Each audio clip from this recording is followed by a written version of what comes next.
This goes better, but welcome back to day 4 of the watercolor road trip, where today we'll be going to the Wild West and painting the Texas bluebonnets. And I'm super excited for this one because, first of all, I love painting flowers. I paint them all the time. They're really fun. I love painting loose florals. So, the Texas bluebonnet is a really good one to practice. You're going to want to use one or 2 brushes. I'm going to use my dagger brush today. I love the dagger brush. This brush is so cool. As you can see, it has this very pointy tip to it, but then you can paint wide and flat with it. It's very versatile. It looks kind of strange, but don't be scared. This brush is really, really good. I love it. So I'm going to use the dagger brush, and we're going to start by just sketching out the bluebonnets really quickly, just loosely, just so we get a feel for the shape and the petal shape. Basically, the flower is a cone shape and the petals are ovals that stack onto each other to build this cone shaped flower. So that's what we're going to start doing. So we're going to start by sketching that. I'm going to turn my camera around. Hopefully I can get this figured out. Let's see. I'm still figuring out oh, here it is, how the live settings work. Okay. So I'm gonna sketch some bluebonnet shapes. So basically, we can think of it as different petal shapes building off each other, kind of fanning out almost, and then stacking. And every time they stack, these shapes just get a little bit smaller. So think of it as stacking shapes like that. And then they get really, really small at the top.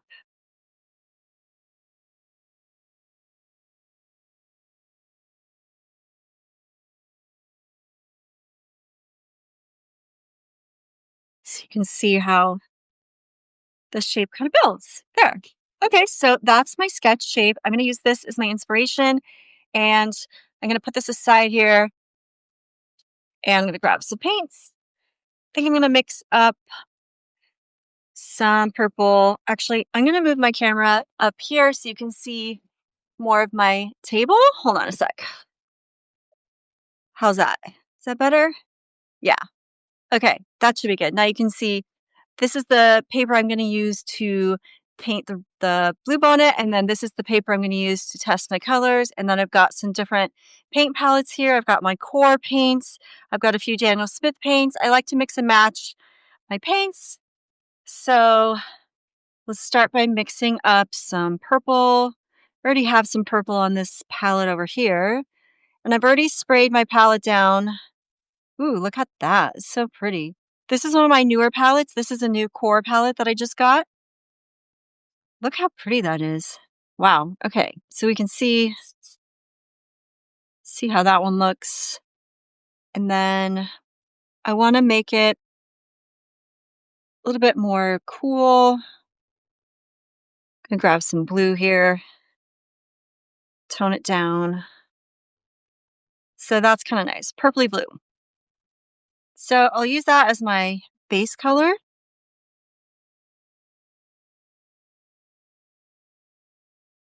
And I'm just gonna start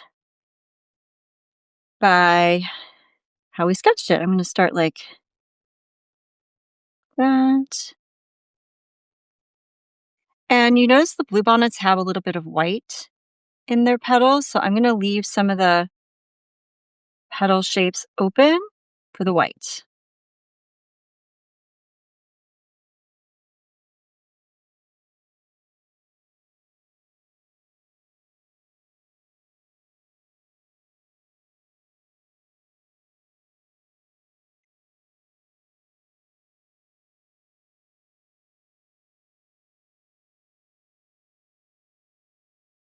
That.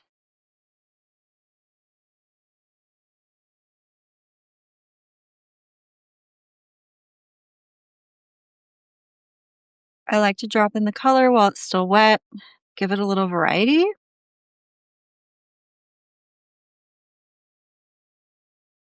Just keep working my way up.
Okay, so I've got my blue bonnet petal shape pretty much painted in the way I like it, leaving some white areas and creating that cone shape. In fact, maybe over here I'll add a little extra.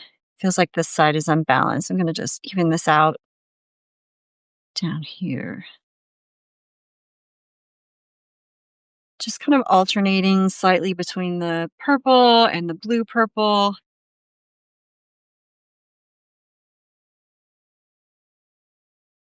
And then leaving a little bit of white. So that feels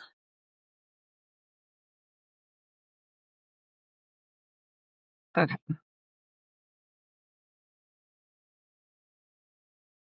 I feel like the cone shape is pretty good. So now I'm going to let this dry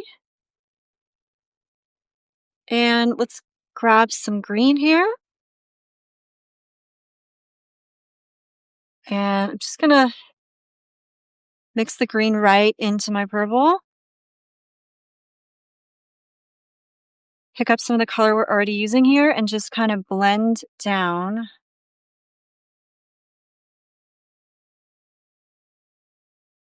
Stems.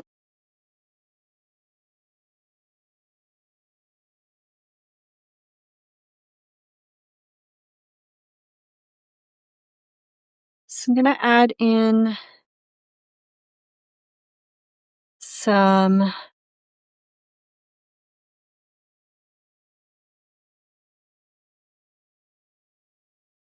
this is where the dagger brush is so good because you can do so much with the leaf shapes with this style of brush. Look how you can just go thin and then wide, and then you get that cool texture to it. You can drop in some of the darker color. It's just a good brush.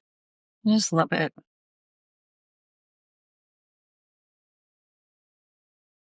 Then we can kind of just hint at some green within the plant itself. Just kind of drop it in a little bit here and there.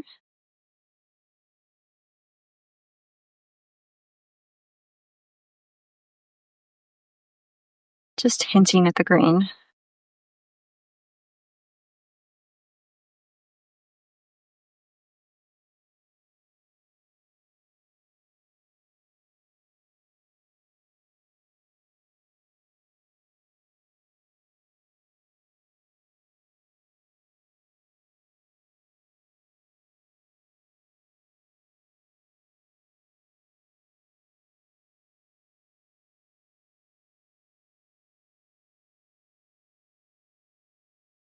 So that's pretty much it. I'm gonna let this dry, and then after it's completely dry, I might go back over it one more time, but this is the basic idea of how to paint a Texas bluebonnet. So give this a try and see how you do. Bye.